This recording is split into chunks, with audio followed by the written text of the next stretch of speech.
দেবিদ্বারের হোসেনপুরে SSC পরীক্ষার্থীদের পরীক্ষা ও শিক্ষা সামগ্রী উপহার প্রদান। কুমিল্লার দেবিদ্বার উপজেলার জাফরগঞ্জ ইউনিয়নের হোসেনপুর গ্রামের স্বেচ্ছাসেবীদের উদ্যোগে হোসেনপুর, বাজেবাখর, পিরোজপুর সহ ৭টি গ্রামে ২০২৬ সালের এসএসসি ও দাখিল পরীক্ষার্থীদের শিক্ষা ও পরীক্ষা সামগ্রী উপহার প্রদান করা হয়েছে।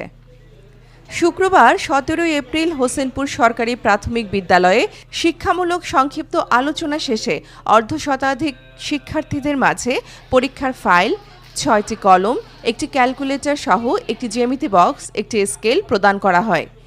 এ সময় আমন্ত্রিত অতিথি হিসাবে উপস্থিত ছিলেন জাফরগঞ্জ ইউনিয়ন বিএনপির সভাপতি অলিউল্লাহ সওদাগর ও সাবেক সভাপতি ইদ্রিস স্বর্ণকার, জাফরগঞ্জ ইউনিয়ন এনসিপির সভাপতি আবুল খায়ের বাবুল, বিল্লাল মুন্সি প্রমুখ। পুরো অনুষ্ঠানটি সঞ্চালনা করেন সোহান কামাল। সার্বিক তত্ত্বাবধানে ছিলেন মানিক মাস্টার, ওমর ফারুক, মফিজুল ইসলাম, রোবেল আহমেদ, নাজিম উদ্দিন, মোহাম্মদ ইউসুফ ও মোহাম্মদ নাজমুল। বক্তারা বলেন, শিক্ষার্থীদের মনোবল বৃদ্ধি এবং পরীক্ষার প্রস্তুতিতে সহায়তা করার লক্ষ্যেই এই এলাকাবাসীর ক্ষুদ্র আয়োজন।